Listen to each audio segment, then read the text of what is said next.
Hi, this is Monica Packer, and you're listening to About Progress, where we are about progress made practical. When I had my baby a year ago, I expected a lot of things. I expected to be very sleep deprived, to have to learn a lot of things all over again. Breastfeeding, I'm looking at you. I expected that I'd feel really anxious and possibly even depressed, that I'd have a hard time figuring out what to put on my body and how to move it again. And I also expected that I'd love that little face more than I ever thought possible, and so would my kids. And all of those things ended up being very true. But the thing that happened that I was not expecting was an insatiable hunger. I think most women feel voracious after giving birth, and I expected that. But for me, it was this kind of hunger that felt all-consuming and endless. I was never satisfied. I always wanted more. And that feeling of wanting more really terrified me. You see, for the previous 9 months, I experienced this perpetual state of nausea, a nausea that was on a spectrum that spanned from deathly ill to end of the stomach flu ill. And it was the kind that not only made it a challenge to eat, but it also stole all of my hunger cues and my cravings alongside it throughout the entire pregnancy. I was sick with my other pregnancies too, but my morning sickness, can we just do away with this term, by the way? It started sooner and it lasted longer and got worse with each child. But I personally think it didn't help that I was much older than when I had had my last child 5 years prior. And I was also considered a geriatric pregnancy, which is another term I think we can do without. So all that aside, when I gave birth and my nausea finally lifted, that felt so good.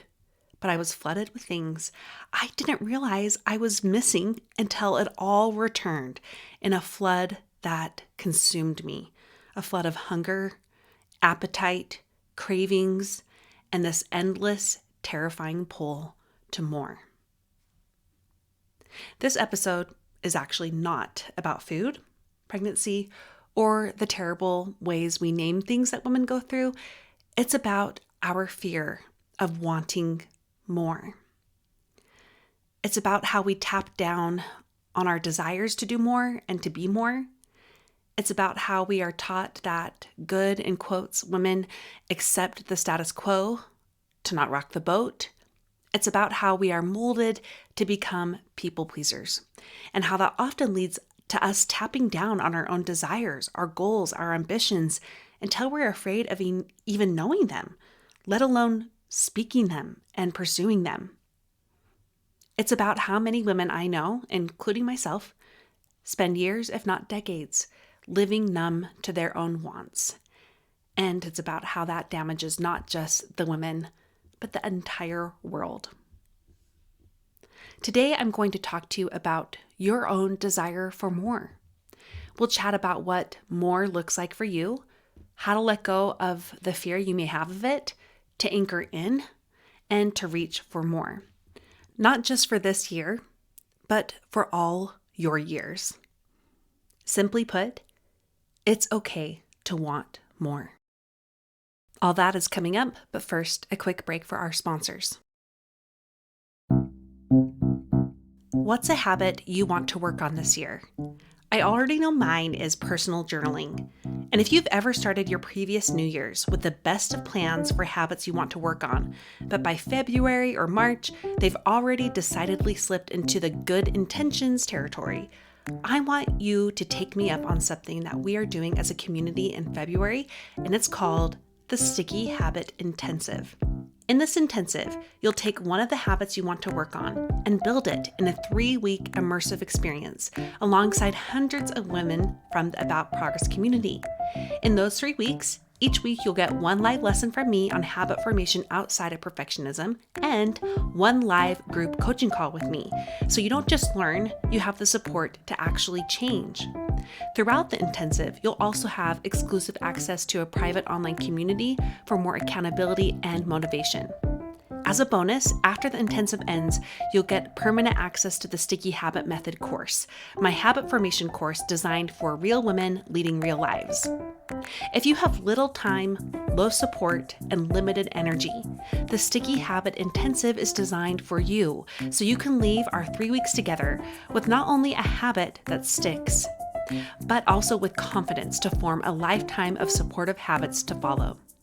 Join us in forming a habit that sticks and sign up for the intensive at aboutprogress.com/intensive. Again, that's aboutprogress.com/intensive.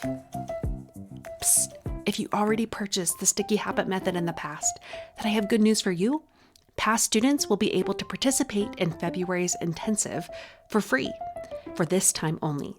Check your email for coming details on how to reserve your spot. I think it would weirdly be helpful to define more and why it matters that we all can desire more and seek more in our lives. Because even defining more is not so self-explanatory. After all, we're very different people and we're all living in very different seasons. And I think it's really important to start even our conversation and our digging into more with the pursuit of not judging or policing what more looks like for each other, starting with ourselves. So I want to give you permission right now to own whatever more feels right for you. In general, more to me is anything you long for an increase in. Anything you long for an increase in. So, some examples of this. Maybe you want more community. Maybe you want more learning, fulfillment, habits, achievements, more friendship, more ambition. Sometimes it's really easy to name what comes to mind right off the bat. And if you have something that just rolls off the tongue as soon as I'm like, what do you want more of in your life? What do you long for an increase in? I would follow that. So, what comes to mind? Sometimes you can best name what more is of you that you want as a feeling. Maybe you want more peace, more fun, more contentment, more of a push. Other times we can define more very literally. I want more organization. I want more spiritual study. I want more money in my bank account. I want more systems for our family. I want more personal habits. I want more date nights. And beyond just the feelings and the literal areas of our lives that we can long for increase in, there's also the things that are kind of hard to name. They're not really a feeling. They're not quite literal, but you know that you want an increase in it. Maybe you want more love in your marriage or love for yourself. Maybe you long for an increase in growth or of depth or intention. I want you to think of if there's an area in your life that you want more in. Let's start by giving you a sentence to complete. And this is a way for you to remove the judgment and the standards that you might be imposing on yourself. And I just want you to try to answer this. I want more. If you can complete that sentence, I want you to really lean into naming it. Write down what you want more of. Again, don't judge it. Don't dismiss it, whether it's one thing or many, many, many. I have more on coming on what to do with all of that in just a bit. But first, if you can't complete that sentence very easily, if at all, don't worry yet because you're not alone. In fact, for many years, I struggled naming what I wanted more of out of my life. I just knew I didn't feel content despite my years of this battle and an inner battle, an insistence on myself that I should be filled with nothing but satisfaction because of my life and how good it was. I had a lot of fears with more. So if you are struggling to complete that sentence, I want more. Next, we need to really dig into what fears you are carrying with it. And for those of you who can even name the more, you're going to have these fears too. Can you think of why you are afraid of wanting more in your life? Here's another sentence starter for you to help you come up with those fears. I'm afraid of wanting more because. Now, I've had the privilege of walking a lot of women through anchoring more into their wants. And a lot of their wants have these roots of wanting more of things. And so I've often seen some pretty common fears come up. So I'm going to share with you what I see as the most common fears associated with wanting more. These top fears are a fear of being selfish, a fear of acting ungrateful, a fear of becoming too demanding, a fear of disrupting your family's lives, a fear of abandoning your responsibilities. That one's really, really heavy. When I say that, abandoning my responsibilities, a lot of women jump right to, if I lean into what I want, I will abandon my family. Like they go right to that fear. And just a quick side note on that, I feel that the women we do hear these stories about, and there are those stories, those that abandon everything, including their families, to me are most often women who have suppressed their wants for far too long until everything broke. I have talked about this story before, and I have to just share it here because it really connects back to one of my fears of being selfish and wanting more. Before I dated my husband, Brad, I seriously dated another guy. And a lot of people in our friendship groups and in our neighborhood knew that I was quote unquote unofficially engaged to this guy. And I would say we were not, but whatever. That's just how it was known. The point is we were pretty serious, like Napoleon Dynamite serious. And we were talking about one day, if we're married and we have kids, and I was just talking about, when I'm a mom and my kids are a little older, I can't wait to learn Spanish on the side, or I think I want to take guitar lessons and maybe some art lessons. And I just rattled off a few of other things that I would love to explore more of in my life, some interests that I had even then. And this guy looked at me and he said, "Isn't that selfish?" And I always have to end that story by insisting something that's really important. This was a good guy. This was not some bad, villainous guy, but he had that fear in him that leaning into your own personal wants is selfish. And even though at that time that was a red flag for me, I totally adopted this fear myself. And that's what stuffed down me wanting more in my life and being okay with wanting more and following that more in my life. Before we fully flesh out what your wants are, you do need to start with naming your fears. What are you afraid of? Have you been taught that it's wrong to want things? That a discontent woman is a dangerous, selfish woman? That if you explore and lean into more of what you want, that you'll only think of yourself, that your family and your responsibilities will suffer if you have wants and you pursue them? I want to adamantly and bluntly say this to you. Those fears are not true. Back when I couldn't even name my wants, I knew that my repression of them was doing me and my family no favors. Instead of feeling content, even though I had demanded of myself to feel content for many years, I felt other things instead that really surprised me. I felt a lot of resentment, a lot of jealousy, and a lot of anger. Those three dominant emotions became a big part of my personality. And that was a big personality shift because that is not who I am. I don't like these feelings, mostly because I knew they were hurting my most important relationships. Also, I found them really confusing. Like, why was I feeling these things when I only had the best intentions? I was doing my best to put myself and my wants aside so I could be the kind of mother and wife I wanted to be. So why were those very things suffering? Because I was living what I thought was a pretty selfless life.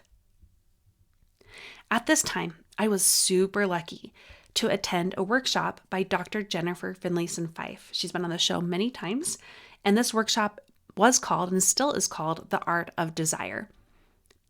This was actually the first workshop Jennifer ever taught. And the things she kept saying throughout I think it was a 3 or 4 hour workshop, she kept saying throughout the workshop, oh my gosh, we're going to need more time. We need more time. And that 3 or 4 hour workshop is now a days long experience because this is so much to unpack. Her main topic was, and is still the same, women need to be more in tune with their desires, and doing so will benefit and bless every part of their lives. In other words, for desires is wants. When I sat and listened to this workshop, it was a completely novel concept to me, one that initially filled me with all the fears we've mentioned. Because I had nowhere to go but up, though, I took up Jennifer's advice and I started to live out what she taught me, beginning with even opening myself up to the idea of being a person who was allowed to want things. And doing that, long story short, is what began the years-long journey that not only changed my life, but my entire family's. So for those of you who feel those fears that you will be selfish, ungrateful, demanding, disruptive of your family, abandon your responsibilities, I want you to just know about what my life is like right now. I actually want more out of my life still. I have so many wants, ranging from big to small, from internal to external, from achievements to feelings. I want more out of my life. And I've also never been more fulfilled and content. Yes, you hear me saying that I am both wanting more and I am more content than ever. Those feelings of resentment, jealousy, and anger, those feelings do not lead my life anymore. I am not running from my responsibilities. I'm actually showing up to them with myself intact. I am not selfish. I have more to give from. I haven't ruined my family. In fact, I've saved it. And that's a whole other story for another time. Whatever your fears are behind wanting more, I want you to know they are valid fears, but they aren't real. I want you to push against the fears by anchoring into this truth instead. When you feel that fear, remind yourself, wants are good. It's okay to want more. In fact, I would go as far to say that what you want is a reflection of who you really are deep down. Now that we've really leaned into the fears behind why we are afraid of going after more, as well as the importance of wanting more in our lives, it's time to reach for more. Next up, I'll help you get more clarity on what more you want of in your life, how to get there, including the importance of honoring the limitations of your season. But first, a quick break for our sponsors.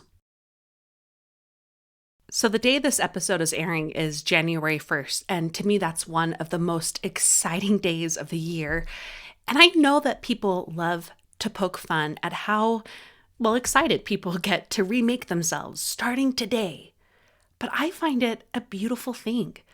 It's the kind of all things are possible energy that I think we should absolutely lean into. However, I think we should lean into it with a bit more wisdom, more intention, and more reality. When I was first leaning into more again in my life, I was not at the point where I was ready or even able to make goals. So whether or not you are a goals person or a resolutions person, I want to help you with both stating and naming what you want more of and work on the how part of it. So that way you can begin to strategize it. I think this is really, really important. And what I'm about to share with you could actually be used as an alternative to making goals if you are just not in that place or you want to try something different this year. But it can also act as a way for you to build better goals and resolutions this year because these things will be based in who you are and what you actually want and not what you think you should want. So I am going to walk you through what I'm calling the more guide. Let's change that. Guide to more. That sounds a lot better. And this is actually going to be a totally free resource, and it's available to you at aboutprogress.com/more. I'll walk you generally through what this guide entails so that way you can get a little preview, but also so that you can begin to work on this on your own, whether or not you end up getting the guide. And I think this is especially important after you've already named your fears and you've anchored into the truth that wanting more out of your life is a good thing. It's okay to want more. So feel free to listen through all of this, and then you can follow up with the guide on your own time. But don't let you not having the guide in your hand stop you from listening for starters, but also starting to think this through here. The guide is just the next step up, but you can listen now and begin to answer these questions in your own mind, and that will honestly help you a lot.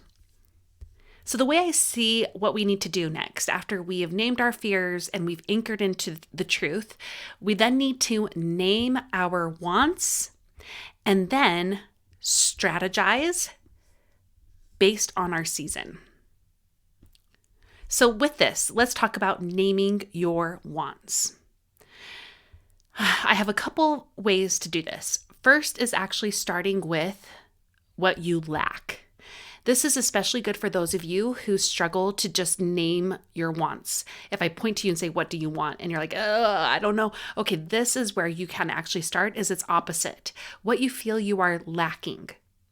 So pay attention to the things you feel like you are lacking, or maybe some jealousy comes up or resentment. Those are all signs to things that you feel you are lacking, which actually points to what you want more of. These are great clues for what you actually want. So do you feel like you are lacking fun?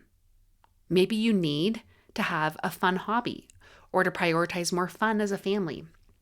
Are you feeling jealous over someone who's maybe going back to school or running a race that looks really cool or picking up a hobby that sounds interesting? That tells you that there's something about that thing that you want, whether it's the actual thing or something about it.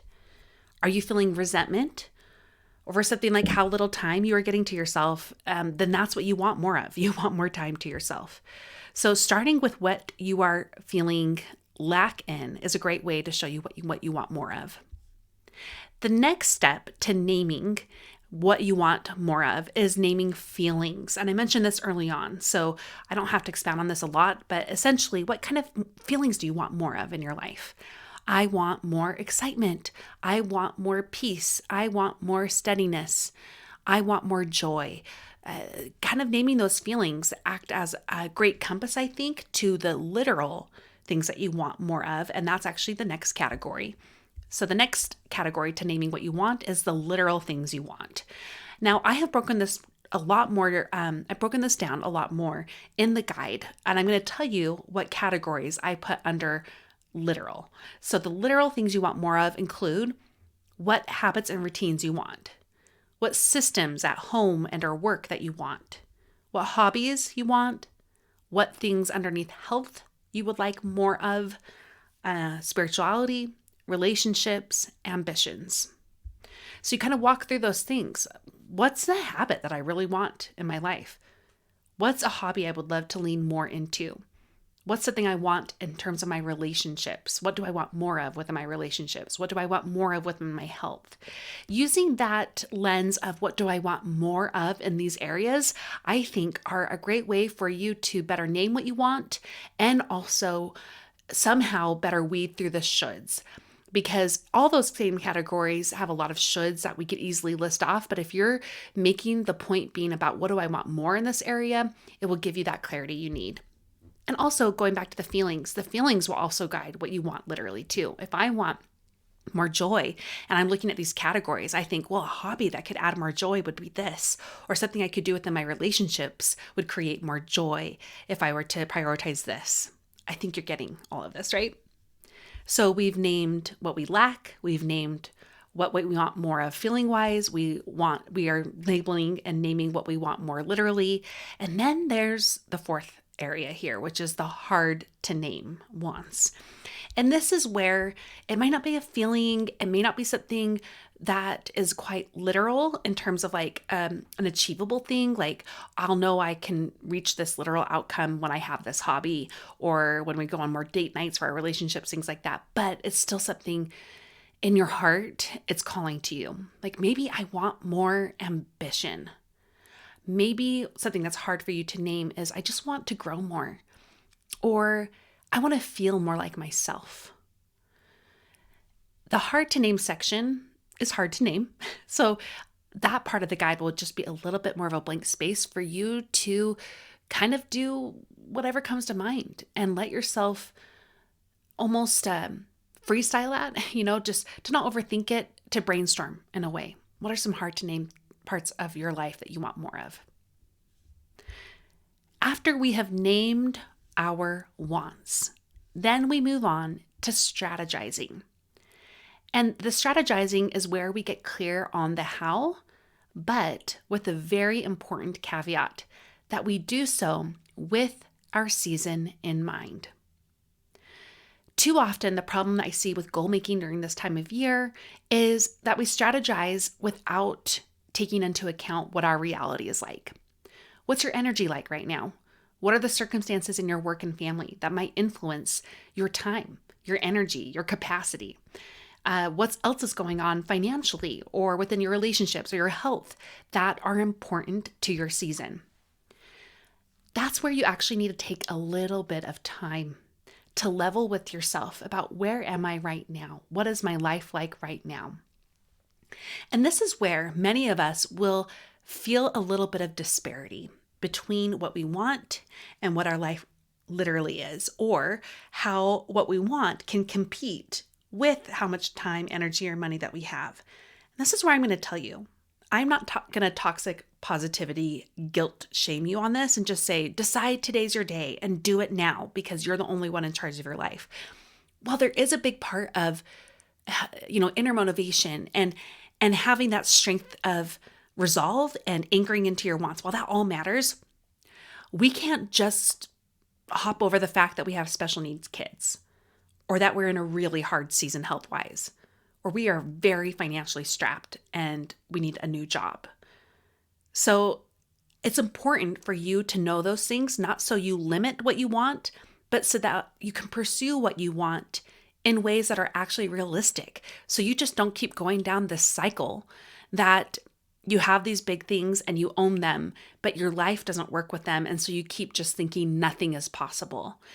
Instead, what we do is we acknowledge where we're at in our season, and we actually accept the limitations of our season. And this may be surprising to you because you might think, that will make me just stay stuck. The opposite is actually what happens. When you accept the limitations of your season, it actually frees you up to have more possibility, to think more outside of the box about what you can do, to still lean into, maybe starting with the feelings. Like maybe I don't have time to go back to medical school like I really want to do. Like that is a very specific ambition that I can name. This is not me. I'm just giving an example. I do not want to go to medical school. I cannot handle blood and science and chemistry and all that stuff anyway.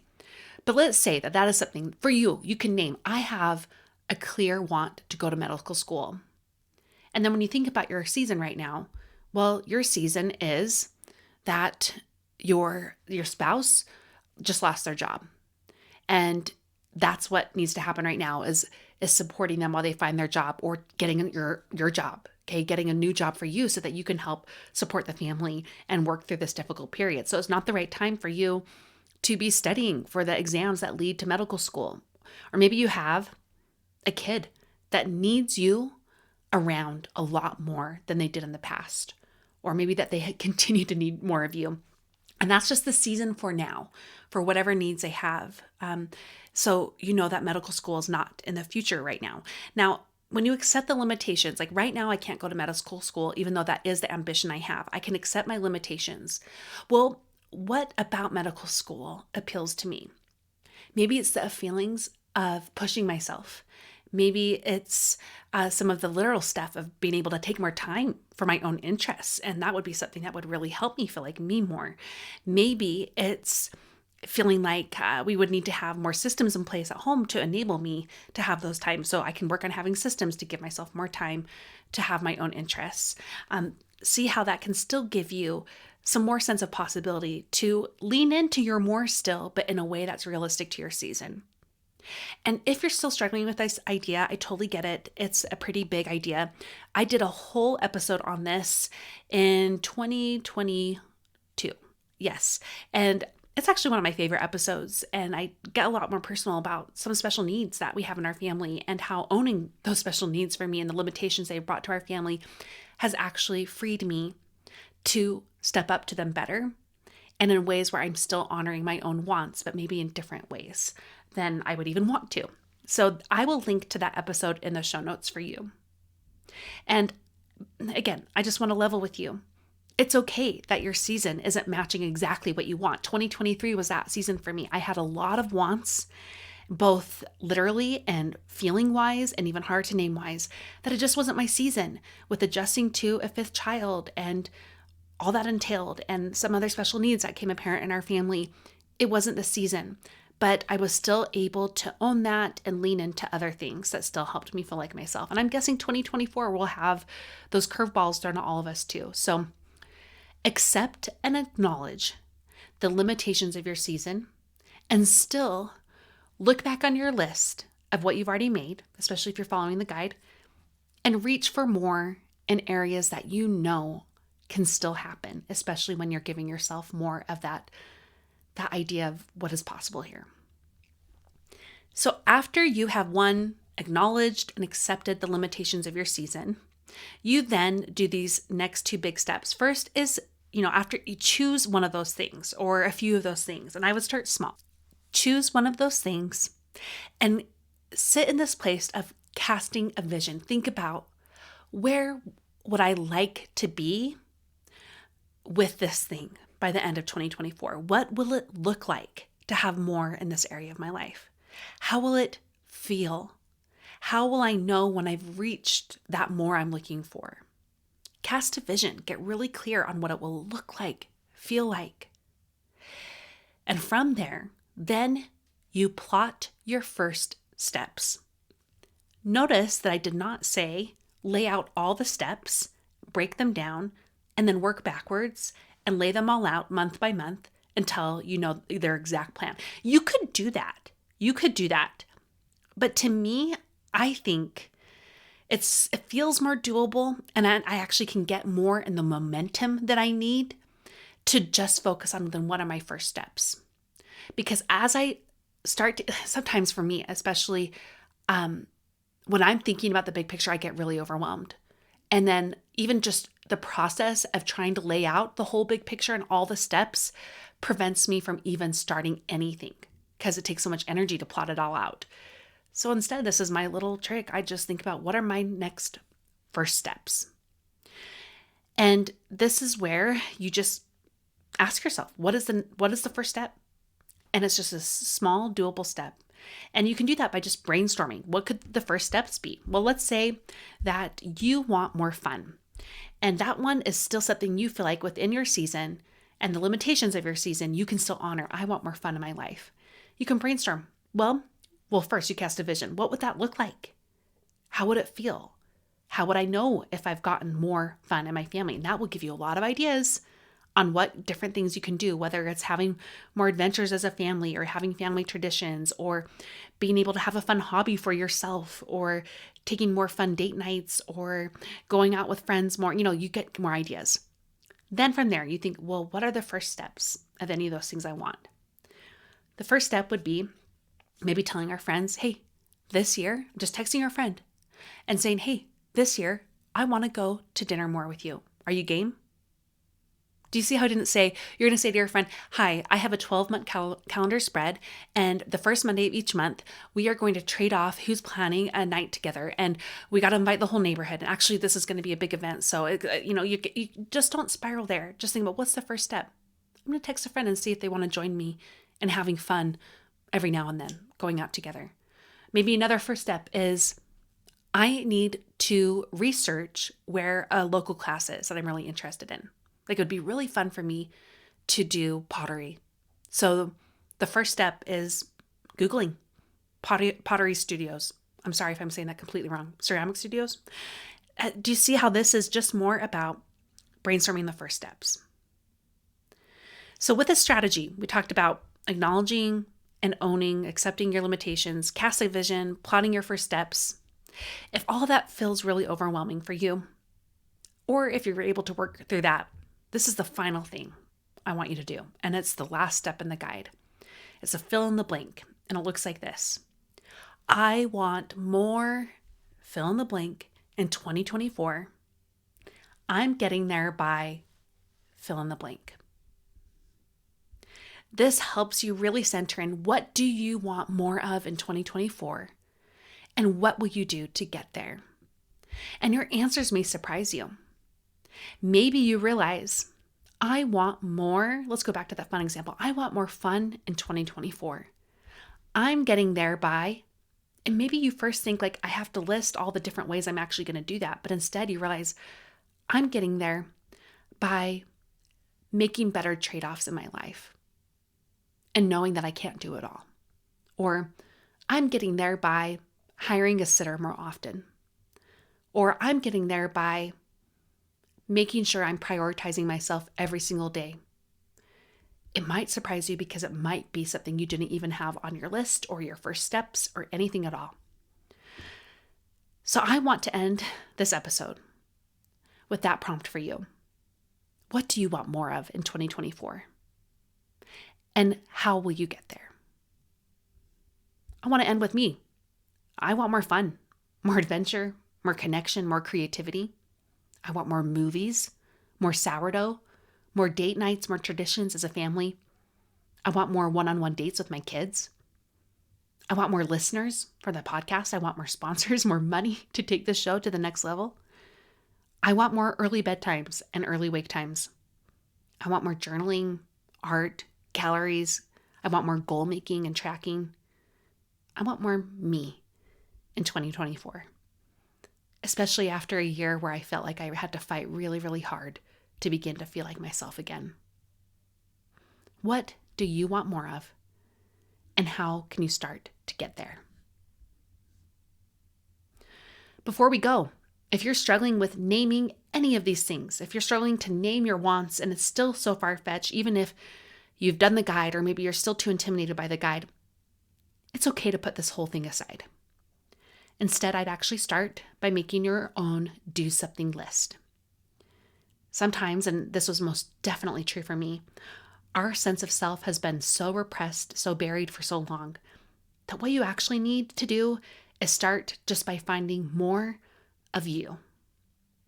If you need help doing that, mid-January, I'm going to host a workshop on this. It's free, and it's a do something list workshop. In an hour and a half, I'm going to help you get to the place where you have your list in hand or you're almost there. So it's like we're actually going to do the work. You're going to have time to do it live with me and the other women. And there's a replay available too if you can't make the time. So you can get that at aboutprogress.com/DSL workshop. And if you still want to go for the guide, again, remember that's aboutprogress.com/more. Let's end where I began. I told you how afraid I was of my appetite for more. It took a lot of time. I would say many months, almost up to the full year since this all began, where I realized all I wanted was more, and it was terrifying. But I can honestly tell you that I have made peace with my appetite for more. I've had to own that it's okay to want more, and that I always will want more. And that's not a bad thing. That's part of being human, but it's also part of being me. The key is to let myself be the one leading what I want more of, and doing that in a way where I can stand by the actions that follow. And that even includes how I am ensuring I'm listening to my body and feeding my body and accepting my cravings, my hunger cues, my fullness cues, all of the above. And in weird ways, better honoring my appetite, just literally with my body, has also helped me make peace a lot with me. Do you want to be more yourself? Do you want to have more to give from? Do you want to model for your kids that a fully defined woman is a healthy woman? Do you want them to have something to look forward to when they're adults too? Then make room for more. Remember that it's okay to want more.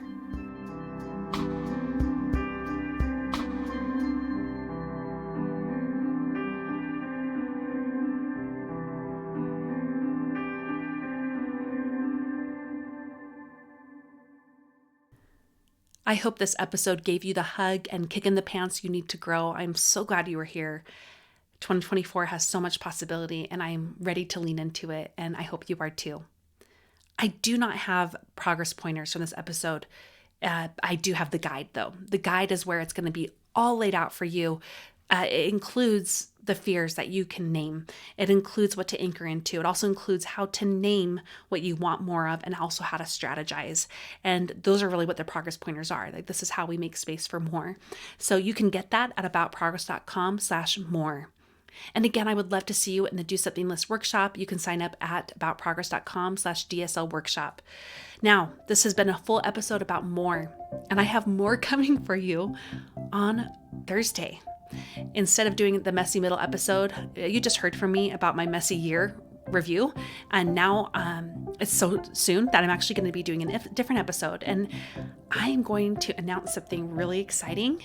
And it has to do with more and also has to do with me getting more personal and ways that we are going to open up more possibility for this work, for this community, and ways that are both necessary and really, really exciting. So stay tuned for that. Again, thank you so much for listening. Now go and do something with what you learned today.